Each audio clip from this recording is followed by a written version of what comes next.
I stood at the edge of the lake, the cool morning air brushing against my face. The sun hadn't fully risen yet, but the light was already beginning to turn the water into a glittering sheet of glass.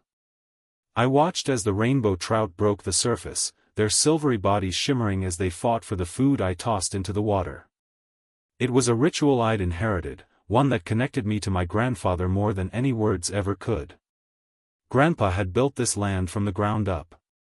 He used to tell me stories about the bridge he crafted with his own 2 hands, our family bridge, the one that connected the property to the rest of the world. The beams were rough-hewn wood, sturdy enough to last 100 years, or so Grandpa had promised. I didn't doubt it then, and I don't doubt it now, but looking at the place where that bridge stood, where it should have been, my heart sank. I felt a cold shiver pass through me, but I couldn't stop staring at the spot where the bridge had been. The destruction was so sudden. 1 minute, I'm tossing fish food into the lake, the next, the world erupts. The explosion hit like a freight train. The sound was deafening, like the earth itself was being torn apart. I was thrown backward, crashing into the mud with a thud that knocked the wind out of me. For a moment, I could only hear ringing in my ears. My head spun, and I struggled to make sense of what was happening. When I finally pushed myself up, my gaze immediately snapped to the water. There it was, pieces of the bridge scattered across the lake, floating like broken fragments of my family's history. I stumbled to my feet, still reeling from the shock. My grandfather's bridge, gone. It was like someone had come in the middle of the night and erased everything we had worked for. My heart raced, my thoughts were tangled in disbelief. I could hardly breathe. I looked around, expecting some kind of explanation, but the empty space around me only deepened the confusion. It was just me and the wreckage of what had been a symbol of stability, a piece of my legacy. I felt anger flare up in me, anger that someone would destroy something so sacred. But who? I had a lot of questions, but one thing was certain. Whoever did this, they were about to learn what it meant to take something that wasn't theirs. My grandfather had built this land with blood, sweat, and tears. I wasn't going to let anyone erase that legacy, no matter who they were. Damn it, I muttered under my breath, my fists clenching. This wasn't just a bridge. This was everything. I stood there, staring at the wreckage, trying to make sense of what had just happened. My grandfather's bridge, destroyed in seconds. I couldn't wrap my head around it. But as I stood, the silence was broken by the unmistakable rumble of a truck approaching. I wiped my face, trying to clear the shock, and turned to see a familiar figure stepping out of a sleek car. It was Gwen Lacey, the president of the Homeowners Association. She looked as put together as ever, blonde hair perfectly styled, a smile on her face that didn't quite reach her eyes. "Well, Dale," she began, her tone sickly sweet. "It looks like quite the mess you've got here." I felt the anger rise in my chest. "You've got a hell of a way to deal with things, don't you?" She tilted her head, as if surprised by my reaction. "I'm just here to help, Dale. You know, the HOA's been concerned about the condition of the property for a while now. Your land, especially." I clenched my fists. "Concerned about what? It's been in my family for decades. What business do you have in all this?" Her eyes flickered, but she quickly regained composure. "Dale, I know this is tough, but you need to see the bigger picture. We've got developers lined up who are ready to turn this area into something that'll benefit everyone." She stepped closer, her voice dropping to a conspiratorial tone. "Think about it, a beautiful new residential area, parks, more families. This could be a real win for Willowbrook Heights." I stared at her, incredulous. "A win for who, exactly?" "For everyone," she said, her smile widening. "But it can't happen if you keep holding on to outdated ideas about your family's land. The HOA's been very clear about this: you either sell, or we repurpose the property for the greater good. It's the only way forward." I couldn't believe what I was hearing. "Repurpose?" You're trying to steal my family's legacy. You're just as bad as the developers. She didn't flinch. It's not stealing, Dale. It's progress. The community's been asking for improvements, and this is the way to make that happen. I felt my blood boil. You've been pressuring me this whole time, haven't you? Trying to wear me down with your promises of community betterment. Well, it's not happening. Not now, not ever. Gwen raised an eyebrow. You'll see, Dale. In the end, people like me get what we want. And it's not like you're making much use of this place anyway. It's time to move on. I took a step forward, my voice hard. You're not getting this land. I'll fight you every step of the way. Her smile faltered just for a second before it was back in place. We'll see about that. And just like that, the battle had begun. I sat at the old oak desk in my study, surrounded by stacks of papers and the faint scent of musty books. The weight of what had happened, the bridge, Gwen, and the destruction of everything my family had worked for, was heavy on my mind. But I knew what I had to do. I needed answers. The first step was to dig into the property's history, my family's history. I opened the first file. It was a collection of deeds, old photographs, and handwritten notes from my grandfather. I felt a strange comfort in holding the documents, like I could hear his voice guiding me through the past. As I flipped through the papers, I couldn't help but notice the significant amount of land outlined in the old surveys. It had always been a part of our family, passed down through generations. I pulled out a modern survey from the HOA that had been filed just a few months before the explosion. The details were different, too different. The boundaries were all wrong, the land measurements altered. A sinking feeling settled in my stomach. I wasn't the only one who had access to these papers. Someone else had been tampering with them. I looked closer and found the first glaring issue, a forged signature, dated just a year ago. The name was familiar. It was Gwen Lacey's. She'd signed off on documents that shouldn't have had her name on them, documents that falsely claimed to give the HOA rights over parts of my land. My hands shook as I stared at the page, the weight of the realization sinking in. This wasn't just a mistake, it was deliberate. I started combing through more documents, pulling up county records, old property surveys, anything that could give me a clearer picture. The deeper I dug, the more I uncovered, more forged signatures, altered maps, and even records of meetings that never happened. This wasn't just about my property anymore. This was about an entire web of lies, all designed to get my land into the hands of developers. The more I pieced together, the clearer it became. Gwen and her HOA cronies had been working behind the scenes to manipulate the local government, applying pressure to get their way. They had connections, big ones. A part of me had known that they weren't playing fair, but now I could see just how deep the corruption ran. I wasn't just fighting for my land anymore, I was fighting against an entire system. I slammed the papers down on the desk, feeling the frustration build up in my chest. This was bigger than I thought. I needed a lawyer, but that wasn't going to be easy. Gwen had already started using her influence to block anyone who'd even think about helping me. Still, I wasn't about to back down. I grabbed my phone and dialed Marcus Wright, a lawyer who owed me a favor. He answered on the second ring. I need your help, I said, my voice tight. It's time to take this fight to the next level. The more I dug, the more the pressure built. It was like a storm slowly rolling in, heavy and suffocating. At first, it was subtle, small things, little disruptions. My tractor was tampered with one morning. A flat tire. Not a big deal on its own, but it felt personal. Then, I found the gates to my fish farm had been left open, just enough to let some of the trout escape. I managed to get them back, but my heart was racing the entire time. It wasn't just the land anymore. It was my business, my livelihood. My grandfather's legacy felt like it was slipping through my fingers, and the harder I tried to hold on to it, the more it seemed to be slipping away. Then came the phone call. "Mr. Morgan, this is Deputy Martinez. I need you to come down to the office," the voice on the other end said.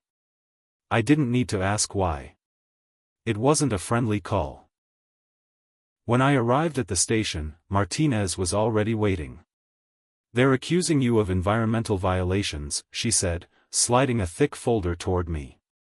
"They've filed complaints about your fish waste affecting the neighborhood's water supply. Claims of contamination." I stared at her. "That's a lie." She nodded, looking sympathetic. "I know, but it's out of my hands. The HOA's been pushing hard on this. They've got some people in the government who are backing them up."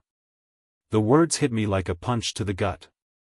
The HOA, Gwen, they were willing to do anything to get me to sell out. They were going after my business now, my reputation. I called Marcus that afternoon. "I need help," I told him. "I'm being targeted by the HOA. They're throwing everything at me, and I can't fight this alone." Marcus was on my side. He always had been. He had helped me with some smaller legal stuff in the past, but this was different. I could hear the urgency in his voice. "I'm on it. But we need to move fast. The developers are involved, and they stand to make millions off your land. They've got connections all over, and they're using them. You're up against a system, not just some petty bureaucrats." The weight of his words hit me. I had known it was bad, but now I could see just how deep it ran. The developers had the power. The local government? Complicit. They were all in on it, working together to take my property. It felt like a personal attack, like everything I had worked for, everything my family had built, was under siege. I wasn't just fighting for land anymore. I was fighting for my life. I stood in the middle of my farm, looking at the land my grandfather had left me. The pressure was choking me, but I wasn't going to give up. Not now. Not ever. "They think they can break me," I muttered to myself. "But they're wrong." I stood at the back of the town hall, my heart pounding in my chest. The room was packed. Every seat filled with neighbors who had, for months, listened to Gwen Lacey spin her lies about the wonderful development coming to Willowbrook Heights. I could feel their eyes on me as I walked up to the front, the weight of their expectations pressing down harder than any threat I'd faced so far. Gwen was sitting at the head of the table, her usual smile plastered on her face. She looked calm, but I could see the slightest twitch in her eye as I made my way toward the podium. This was it. My chance to finally show everyone what she'd been hiding. I cleared my throat and addressed the crowd. "Good evening, everyone. I'm Dale Morgan. Some of you know me, some of you don't. But I'm here tonight to talk about the land you've been hearing so much about. My family's land." The room fell silent, the tension thick in the air. I could hear murmurs from the crowd, and I knew they were expecting a fight. Gwen's propaganda machine had worked hard to paint me as the villain, the guy standing in the way of progress. But I had something they didn't: proof. "I've been doing some digging," I continued, "and I've uncovered some things that I think you all need to know." I slid a stack of documents onto the table in front of me, letting them see the forged signatures, the doctored property maps. The truth was out now, and it felt damn good to finally say it. Gwen Lacey and the HOA have been manipulating records, forging signatures, and even lying to the local government to push through a development plan that doesn't just threaten my family's legacy, it threatens all of us, I said, my voice firm. I paused and scanned the room. Some of the neighbors looked shocked, others skeptical, but all of them were listening now. I turned to Gwen. "You want to talk about better living and community values? Well, here's the real story, Gwen. You've been using your position to deceive everyone, to line your pockets with developer money, and to take what's not yours. You've been lying to all of us." Gwen stood up, her hands shaking slightly as she put on that fake smile. "Dale, I don't know what you're talking about. This is all about progress, about making Willowbrook a better place for everyone. I shook my head. You don't get to spin this anymore. The evidence speaks for itself. I turned to the crowd. I've got witnesses. Neighbors who've seen you and your developers out here, pushing through lies. You can't hide anymore. The room shifted. People were talking, whispering among themselves. The developers, who had been sitting quietly in the back, exchanged uneasy glances. I saw it then, they were starting to realize the deal wasn't as secure as they thought.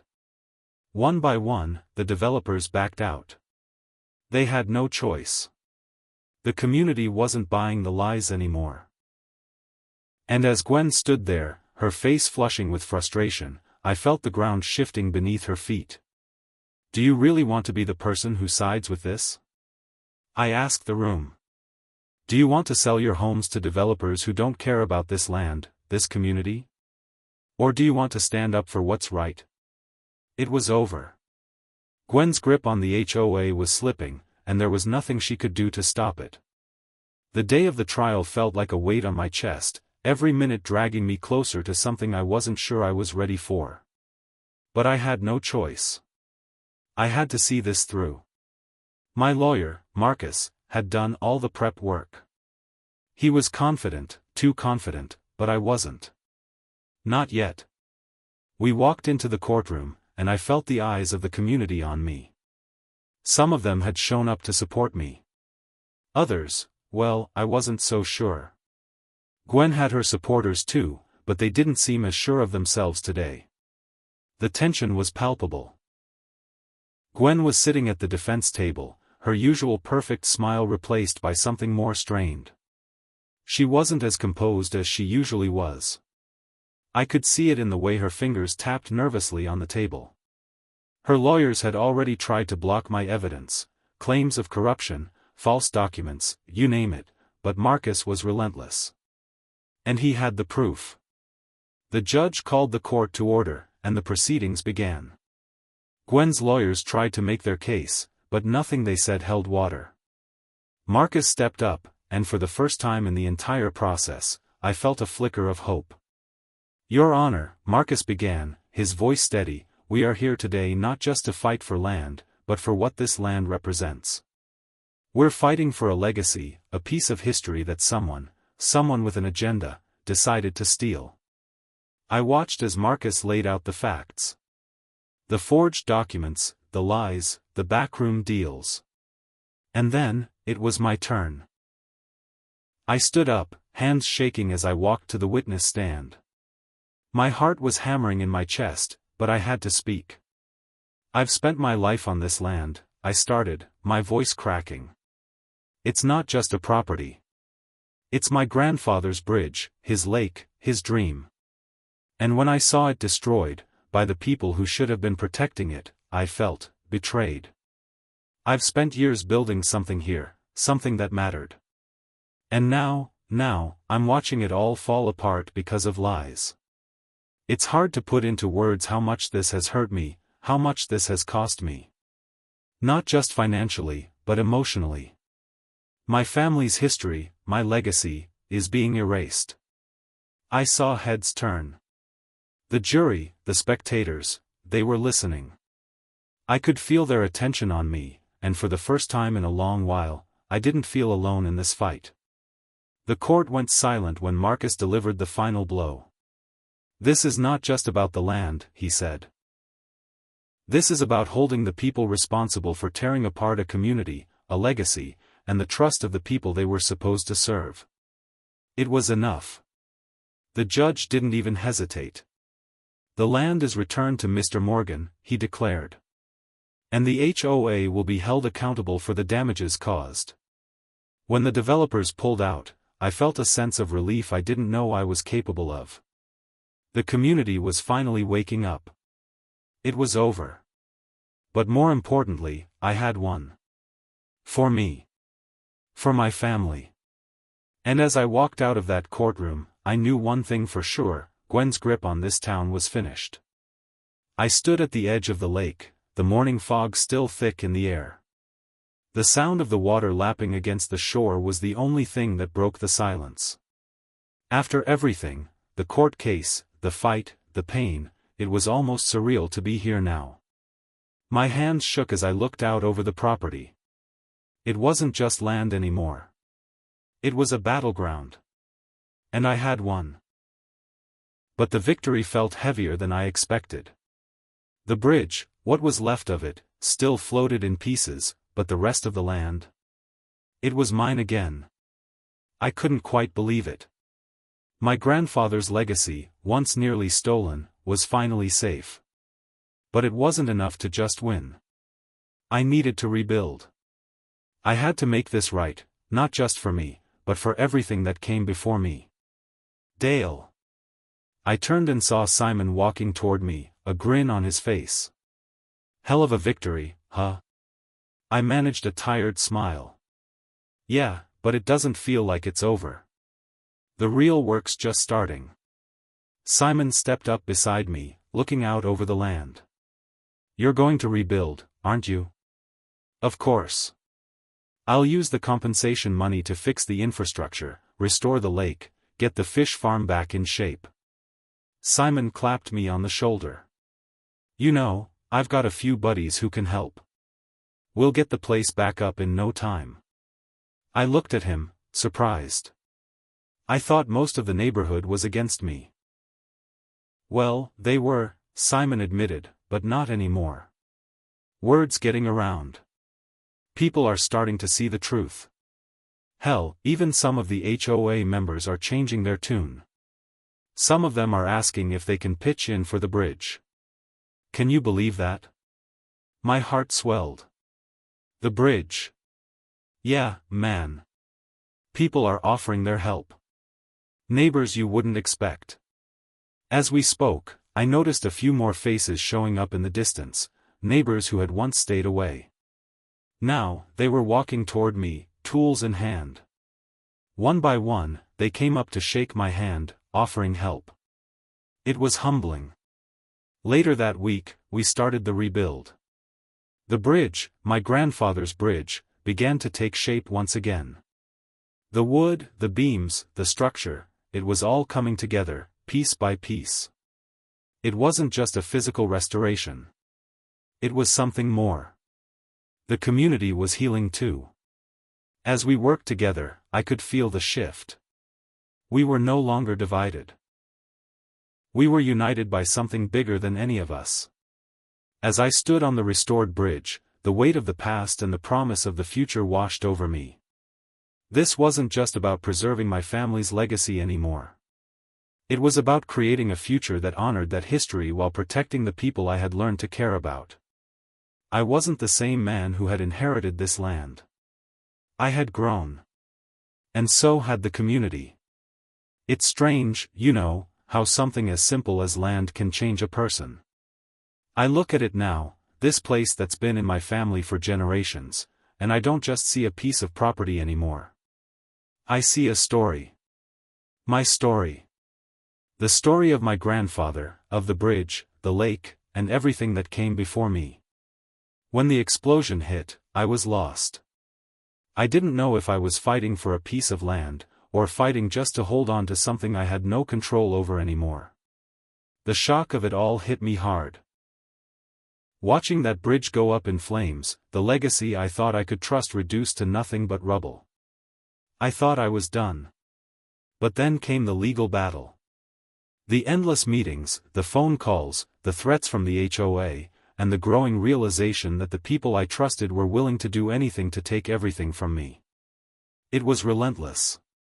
There were nights I stayed awake, staring at the ceiling, wondering if I could really pull this off. There were moments I almost broke. But I didn't. I learned a lot through this whole thing. About resilience. About justice. About what happens when you refuse to back down. And the biggest lesson? It wasn't just about the land. It was about standing up for the truth, for what's right. I wasn't fighting just for me. I was fighting for something bigger, something that no amount of money or power could take away. I was fighting for my family's legacy, for the truth that had been buried under lies and corruption. I remember the day we finished rebuilding the bridge.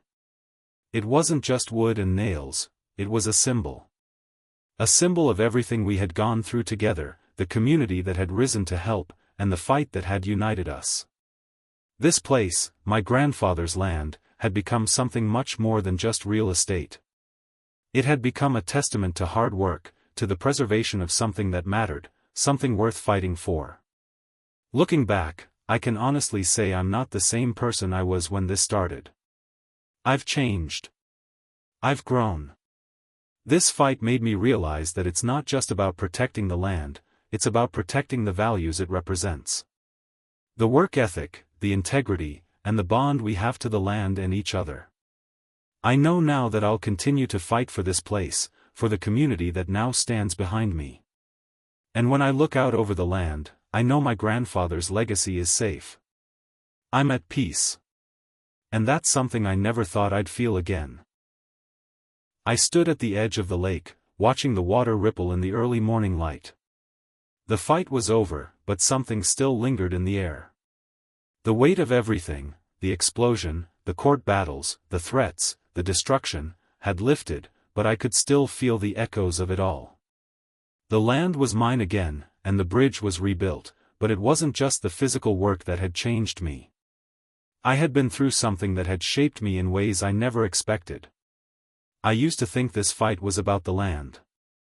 About reclaiming what was rightfully mine. But now, looking at it, I realize it was about so much more. It was about standing up for what's right, even when the odds were stacked against me. It was about having the courage to keep going when everything inside you tells you to give up. The legal battle had been a war of endurance. Each day felt like a mountain to climb. I remember those nights when I'd lie awake, staring at the ceiling, wondering if I had the strength to keep pushing forward. The truth is, I almost didn't. But I did. I faced my fears, my doubts, and in the end, I didn't just reclaim the land, I reclaimed myself. My values, my sense of who I am, and my connection to this place that's been in my family for generations. Gwen and the developers, they thought they could take it all away from me. They didn't realize that what they were after wasn't just property. They were after my heritage, my family's history. And that's something you can't just take. But I didn't do it alone. The community, people who had once been on the fence, people who had doubted me, they came together. We rebuilt the bridge, not just with wood, but with the understanding that we were all in this together. It wasn't just my fight anymore. It was all of ours. And that sense of unity, of standing together, is something I'll carry with me for the rest of my life. I don't know if I ever could have imagined how much this would change me. It wasn't easy, not by a long shot. But every moment of it, the pain, the setbacks, the victories, was worth it. It wasn't just about winning. It was about transforming, about rising above the corruption, the exploitation, and the manipulation. The fight for justice is never easy. But I've learned that it's not just about the outcome. It's about what you become in the process. And what I've become is someone who will always fight for what's right. For my family. For my community. And for the future we're building, together.